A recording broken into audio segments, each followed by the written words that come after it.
மத்தேயு 6வது அதிகாரம் 33வது வசனத்தை வாசிங்க. மத்தேயு 6வது அதிகாரம் 33வது வசனம். எப்படி?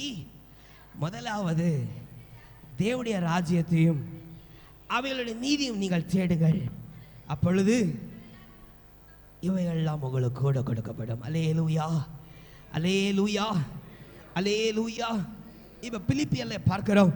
ஆமென். அப்போஸ்தலர் பவுல் சொல்லப்படுகிற காரியத்தை, ஆமென், என்னை பலப்படுத்தின கிறிஸ்துவினாலே எல்லாவற்றையும் எனக்கு செய்ய பலன் உண்டு என்கிற காரியத்தில் திருப்தி உண்டாகும்படிக்கு அந்த ஒரு சில வார்த்தைகளை ஆண்டவர் தன்னை. 2வது வாசிங்க.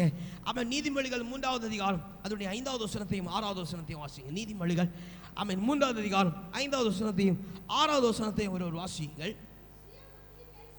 நீங்கள் சுய புத்தியின் மேல் சாயாமல் உங்கள் முழு இதயத்தோடும் கர்த்தரில் நம்பிக்கையாயிருந்து உன் வழிகளில் எல்லாம் அவரை நீ நினைத்துக்கொள், அப்பொழுது அவர் பாதைகளை உனக்காக அவர் சபைப்படுத்துவார். அல்லேலூயா.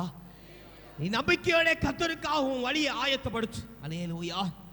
நம்பிக்கையோட காலம் எடுத்து வை. அல்லேலூயா. நம்பிக்கையோட ஒரே ஒரு நாள் உலகத்தை குப்பை என்று நினை. அல்லேலூயா, அல்லேலூயா. உயர்ந்த சம்பத்துடையவனை ஆண்டவர் வைப்பார். அல்லேலூயா, அல்லேலூயா, அல்லேலூயா. சங்கீதம் 37 5வது வசனத்தை வாசிங்க. சங்கீதம் 37வது அதிகாரம் அதனுடைய 5வது வசனத்தை வாசிங்க.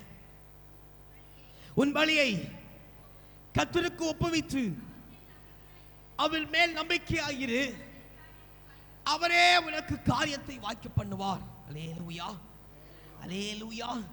சங்கீதக்காரன் பெற்றுக்கொண்டவனாக தைரியமாய் சொல்லுகிறான், அவரே உன் வழியில வாய்க்க பண்ணுவார். அல்லேலூயா.